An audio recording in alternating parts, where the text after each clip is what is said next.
Bismillahirrahmanirrahim. Assalamualaikum warahmatullahi wabarakatuh. Waalaikumsalam warahmatullahi wabarakatuh. Puji syukur kita panjatkan kehadirat Allah Subhanahu wa Ta'ala karena telah memberi kita nikmat kesehatan sehingga kita dapat berkumpul di Zoom pada sore kali ini. Tak lupa pula kita kirimkan salawat serta salam kepada Nabi kita, Nabi Muhammad SAW, Nabi yang telah membawa kita dari alam yang gelap gulita menuju ke alam yang menderang seperti saat ini. Baik, langsung saja untuk mempersingkat waktu, kita masuk ke materi presentasi. Kelompok kelompok kami akan membahas materi yaitu pengembangan instrumen evaluasi jenis non-teks. Baik, terlebih dahulu saya akan memperkenalkan anggota kelompok kami yaitu kelompok 6. Yang pertama ada Hastuti, yang kedua saya sendiri Armiana, dan yang terakhir itu ada Aditya Alamsyah Syarif. Next. Baik, pada pertemuan kali ini kelompok kami akan membahas 3 topik, yaitu yang pertama ada pengertian evaluasi non-teks, yang kedua ada jenis-jenis evaluasi non-teks, dan yang terakhir yaitu ada teknik pemberian penghargaan evaluasi non-teks. Baik, langsung saja saya berikan kepada pemateri 1. Baik, terima kasih atas kesempatannya. Di sini saya akan membawakan materi yaitu yang pertama ada pengertian instrumen evaluasi non-tes. Instrumen evaluasi non-tes adalah jenis penilaian terhadap peserta didik dengan tidak menggunakan bentuk tes, melainkan bentuk pengamatan, wawancara, angket, dan meneliti dokumen-dokumen. Yang kedua ada jenis-jenis instrumen evaluasi non-tes. Pertama yaitu adanya observasi atau pengamatan. Observasi adalah suatu proses pengamatan dan pencatatan secara sistematis, logis, dan objektif, dan rasional mengenai berbagai fenomena, baik dalam situasi yang sebenarnya maupun dalam situasi buatan yang mencapai tujuan tertentu. Dalam evaluasi pembelajaran, observasi dapat digunakan untuk menilai proses dan hasil belajar peserta didik, seperti tingkah laku peserta didik pada waktu belajar, berdiskusi mengerjakan tugas, dan lain-lain. Menurut cara dan tujuannya, observasi dapat dibedakan menjadi 3 macam. Yang pertama ada observasi partisipatif dan non-partisipatif. Yang kedua ada observasi sistematis dan non-sistematis. Yang ketiga observasi eksperimental dan non-eksperimental.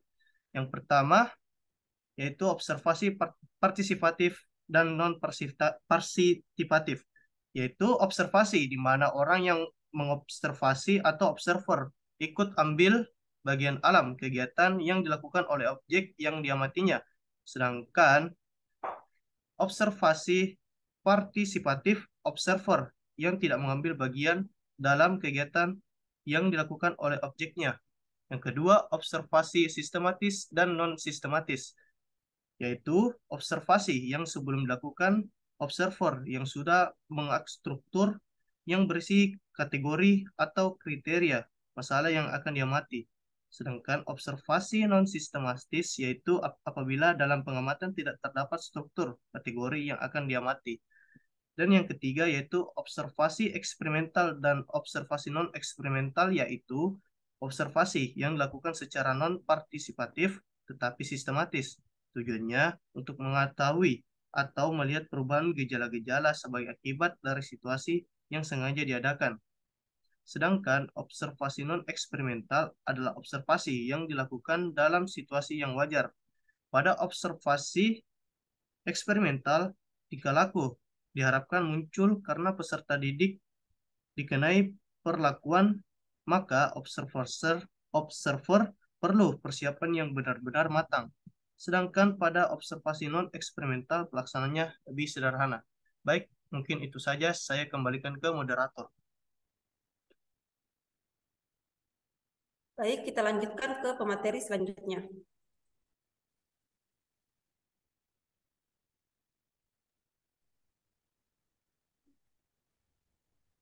Baik, saya lanjutkan materi selanjutnya yaitu langkah-langkah penyusunan observasi.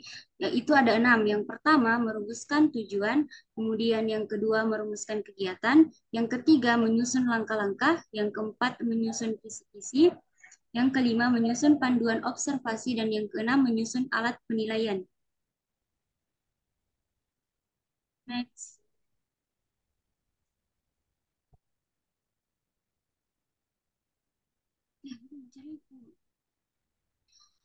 Yang kedua yaitu wawancara. Wawancara merupakan salah satu bentuk instrumen evaluasi jenis non-tes yang dilakukan melalui percakapan dan tanya jawab, baik secara langsung tanpa alat perantara maupun secara tidak langsung. Wawancara bertujuan untuk memperoleh informasi untuk menjelaskan suatu kondisi tertentu, melengkapi penyelidikan ilmiah, atau untuk mempengaruhi situasi atau orang tertentu.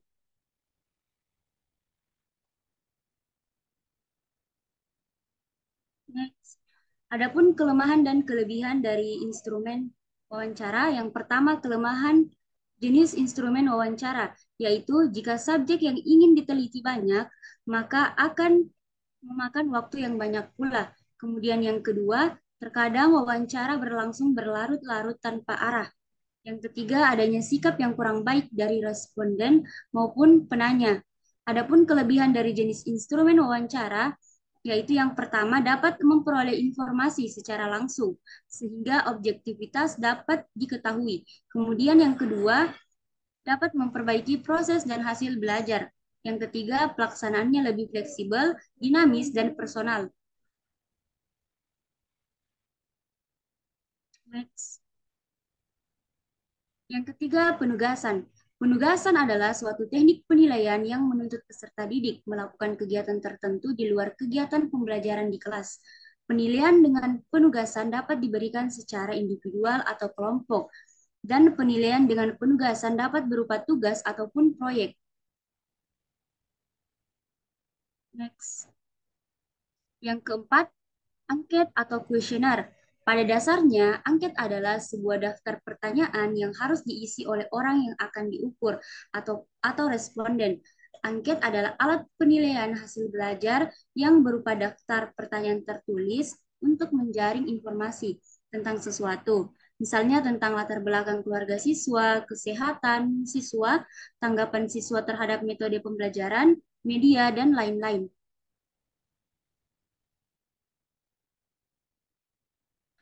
Jika ditinjau dari strukturnya, angket dapat dibagi menjadi dua macam, yaitu yang pertama, angket berstruktur. Angket yang bersifat tegas, jelas, dengan model pertanyaan yang terbatas, singkat, dan membutuhkan jawaban yang tegas dan terbatas pula.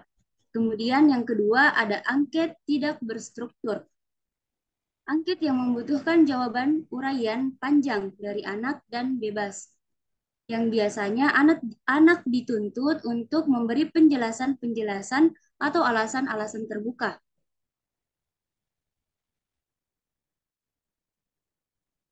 Yang kelima yaitu pemeriksaan dokumen.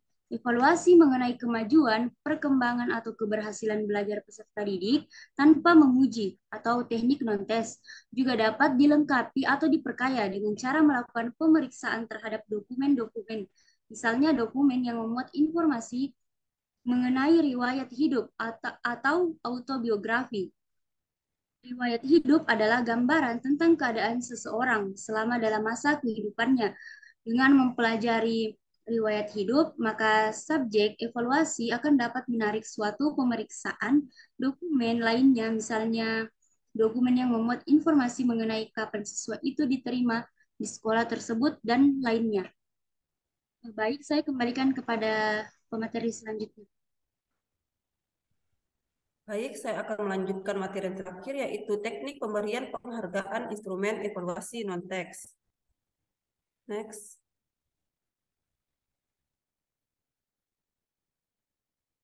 Pemberian penghargaan terhadap peserta didik dalam kegiatan pembelajaran bertujuan untuk meningkatkan perhatian, motivasi, semangat, dan kemudahan belajar, serta memodifikasi tingkah laku peserta didik yang kurang positif menjadi tingkah laku yang produktif. Next. Nah, dalam pemberian penghargaan ada dua teknik yang dapat digunakan guru, yaitu yang pertama ada teknik verbal, yaitu pemberian penghargaan yang berupa pujian, dukungan, dorongan, atau pengakuan seperti kata bagus, benar, betul, tepat, baik, dan lain sebagainya. Next. Yang kedua yaitu teknik nonverbal, yaitu pemberian penghargaan melalui gestur tubuh seperti mimik atau gerakan tubuh seperti senyuman atau anggukan. Yang kedua yaitu cara mendekati, yaitu guru mendekati peserta didik untuk menunjukkan perhatian atau kesenangannya terhadap penampilan peserta didik. Yang ketiga yaitu sentuhan, seperti menepuk-nepuk bahu, menjabat tangan, mengelus kepala, tapi dengan memperhatikan usia anak, budaya, dan norma agama. Yang keempat yaitu kegiatan yang menyenangkan, yaitu memberi kesempatan kepada para peserta didik untuk melakukan kegiatan yang disenanginya sebagai penghargaan atas prestasi belajar yang baik. Dan yang terakhir yaitu simbol atau benda, seperti komentar tertulis secara positif pada buku peserta didik, piagam penghargaan, dan hadiah. Next.